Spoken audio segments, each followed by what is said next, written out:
I'll have more later on in the program on how to strike that balance with some expert medical advice from the US. No one is pretending this is easy, but we have to do better. Most importantly, we have to lift our eyes beyond the short term. For instance, even in COVID-free New Zealand, it's no winner in the medium term.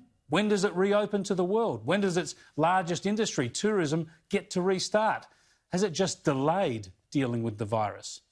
But if we were wondering why Daniel Andrews has cracked down so hard in Victoria, why Melburnians are paying such a hard price, there are likely to be a range of factors that are ideological, personal and political. But at least in part, the overreaction has come about because the government is so humiliated by its bungling of its quarantine that allowed the virus to get a second run on in that state, as the Premier was forced to admit at the inquiry this morning. Look for him at the bottom right of screen. At least a significant portion of new cases and the resultant second wave attributable to errors and the spread of the virus out of the hotel quarantine system. That's beyond doubt. And we got more clues today about why the quarantine failed.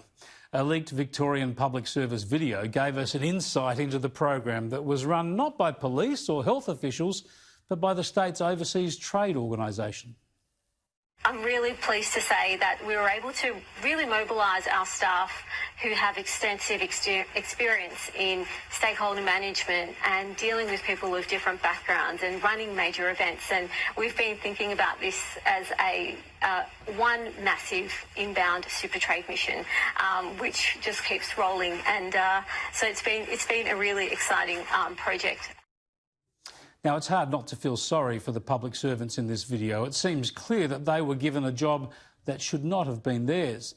They boast about making quarantine as convenient as possible for returning travellers. What was lacking was any sense of strict processes, the strict processes that were badly needed. I might do a shout out to the team who yesterday were driving and buying lots of boxes of dates.